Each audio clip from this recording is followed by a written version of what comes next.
बिस्मिल्लाहिर्रहमानिर्रहीम बिस्मिल्लाहिर्रहमानिर्रहीम।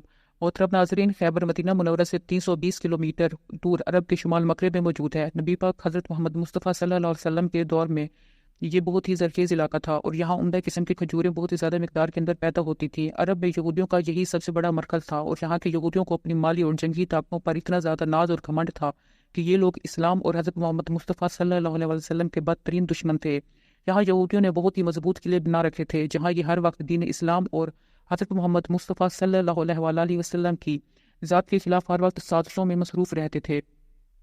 दर हकीकत ये 8 किले या महल थे जिनका मरकज़ या मजमुआ खैबर कहलाता था और इन तमाम किलों के आसार आज भी मौजूद हैं। जब हज़ूर पाक सल्लल्लाहु अलैहि वसल्लम को ये खबर मिली कि खैबर के यहूदी कबीले तूफ़ान के साथ मिलकर मदीना पर हमला करने वाले हैं तो उनकी इस चढ़ाई को रोकने के लिए आप सल्लल्लाहु अलैहि वसल्लम ने 1600 सहाबा के साथ मिलकर एक लश्कर तैयार किया और मुमकिन हमले से पहले ही खैबर रवाना हो गए और मदीना मुनव्वर पर हज़रत सबाह बिन अरतफा रज़ी अल्लाह तआला अन्हु को नायब मुकर्रर फरमाया। आप सल्लल्लाहु अलैहि वसल्लम ने 3 झंडे तैयार करवाए। एक झंडा हज़रत हबाब बिन मंजर रज़ी अल्लाह तआला अन्हु को दिया और एक झंडे का अलम बरदार हज़रत साद बिन अबादा रज़ी अल्लाह तआला अन्हु को बनाया और ख़ास अलम हज़रत अली अलैहिस्सलाम के दस्ते मुबारक के अंदर इनायत फरमाया। जबकि अज़वाज मुतहरात में से आप सल्लल्लाहु अलैहि वसल्लम ने सिर्फ हज़रत उम्मे सलमा रज़ी अल्लाह तआला अन्हा को साथ लिया। नबी पाक सल्लल्लाहु अलैहि वसल्लम रात के वक्त खैबर किले की हदूद में अपनी फ़ौज के साथ दाखिल हो गए और नमाज फजर के बाद शहर में दाखिल हुए तो यहूदियों ने आप सल्लल्लाहु अलैहि वसल्लम को लश्कर को देखकर शोर मचाना शुरू कर दिया और चिल्लाकर कहने लगे कि अल्लाह की कसम मुसलमानों का लश्कर आ गया है और मोहम्मद मुस्तफ़ा सल्लल्लाहु अलैहि वसल्लम भी साथ हैं। उस वक्त हज़ूर पाक सल्लल्लाहु अलैहि वसल्लम ने फरमाया कि खैबर बर्बाद हो गया। बिलाशुबा हम मुसलमान जब किसी कौम के मैदान में उतर पड़ते हैं तो कुफार की सुबह बहुत बुरी हो जाती है। यहूदियों ने यह देखकर अपनी औरतों और बच्चों को एक महफूज किले के अंदर पहुंचा दिया और राशन का जखीरा किला नाम के अंदर जमा करना शुरू कर दिया और उन्होंने अपनी फौजों को नताता और कबूस के किलों के अंदर इकट्ठा किया।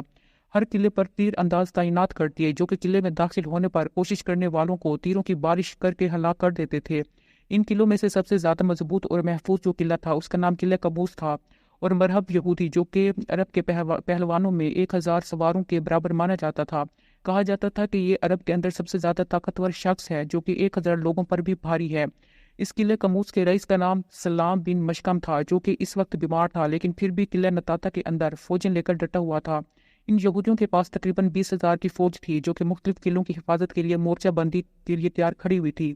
जब खैबर की जंग का आगाज हुआ तो सबसे पहले किले नाम पर मरका लड़ाई हुई और जमकर लड़ाई हुई। हज़रत महमूद बिन मुसलमा रज़ी अल्लाह तआला अन्हा ने बड़ी बहादुरी और जानिसारी के साथ ये जंग की लेकिन सख्त गर्मी और लू की वजह से उन पर शदीद प्यास का गलबा तारी हो गया और वो किला नाम की दीवार के नीचे सो गए। किनाना बिन अबिल हकीक यहूदी ने उनको देख लिया और छत से एक बड़ा पत्थर उनके ऊपर गिरा दिया जिससे आपका सर कुचला गया और ये सहाबी शहीद हो गए। इस किला को फतह करने के अंदर 50 मुसलमान जख्मी हुए लेकिन ये किला फतह हो गया।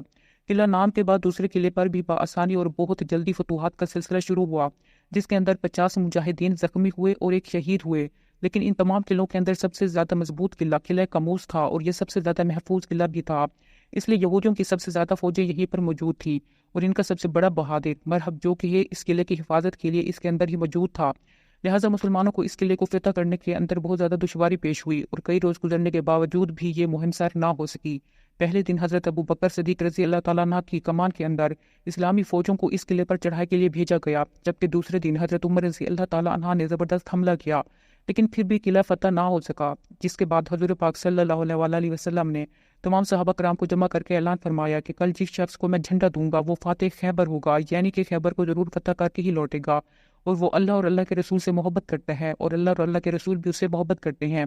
वो शिकस्त खाने वाला और भागने वाला हरगिज़ नहीं है। खुदा उसके दोनों हाथों से बहुत जल्दी खैबर की फतह मुसलमानों को अता फरमाएगा। ये बिशारत सुनकर तमाम सहाबा कराम ये ख्वाहिश करने लगे कि काश ये सआदत उनमें से किसी एक को नसीब हो जाए। अगले दिन हज़रत पाक सल्लल्लाहु अलैहि वसल्लम ने हज़रत अली अलैहिस्सलाम को तलब फरमाया तो सहाबा कराम ने बताया कि उनकी आंखों के अंदर शदीद तकलीफ है। हज़रत पाक सल्लल्लाहु अलैहि वसल्लम ने उनकी आंखों पर अपना लाबिद दहन लगाया जिसके बाद पूरी ज़िंदगी हज़रत अली अलैहिस्सलाम कभी भी आंखों के अंदर तकलीफ महसूस ना की। आप सल्लल्लाहु अलैहि वसल्लम ने हज़रत अली अलैहिस्सलाम के दस्ते मुबारक में अलम थमा दिया।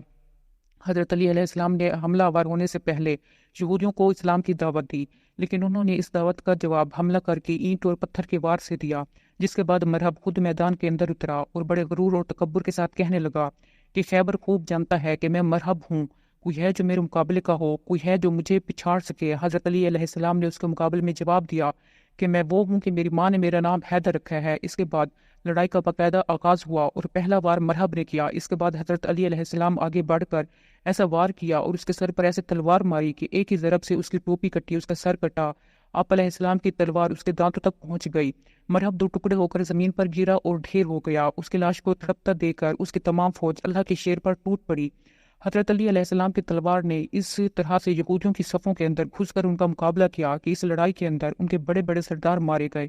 حضرت علی علیہ السلام نے اس قلعے کا دروازہ جسے 20 آدمی کھولا کرتے تھے، اسے خود اکیلے ایک ہاتھ سے اکھاڑ لیا اور اسے قلعے کے دروازے کے سامنے والی خندق پر رکھ دیا تاکہ مسلمانوں کی فوجوں سمیت گھڑ سوار بھی اس قلعے کے اندر داخل ہو سکیں، اور اس فتح کو حاصل کرتے ہوئے 93 یہودی ہلاک ہو گئے۔ اس طرح سے قلعہ خیبر حضرت علی علیہ السلام کے ہاتھوں فتح ہو گیا، جہاں آج بھی اس قلعے کے نشان اور آثار ابھی بھی موجود ہیں۔ مسلمانوں کے شاندار کامیابی نصیب ہوئی۔ حضور پاک صلی اللہ علیہ وسلم نے یہودیوں کو ان کی خواہش پر پہلے کی طرح خیبر کے اندر رہنے کی اجازت دے دی، لیکن ان کے ساتھ یہ معاہدہ بھی طے ہوا کہ وہ اپنی آمدنی کا آدھا حصہ بطور جزیہ مسلمانوں کو دیں گے، اور اگر مسلمانوں کو مستقبل میں کبھی بھی اس طرح سے لگے گا کہ یہ یہودی پھر سے مسلمانوں کے خلاف کوئی سازش کر رہے ہیں تو مسلمان انہیں خیبر سے دوبارہ نکال سکتے ہیں۔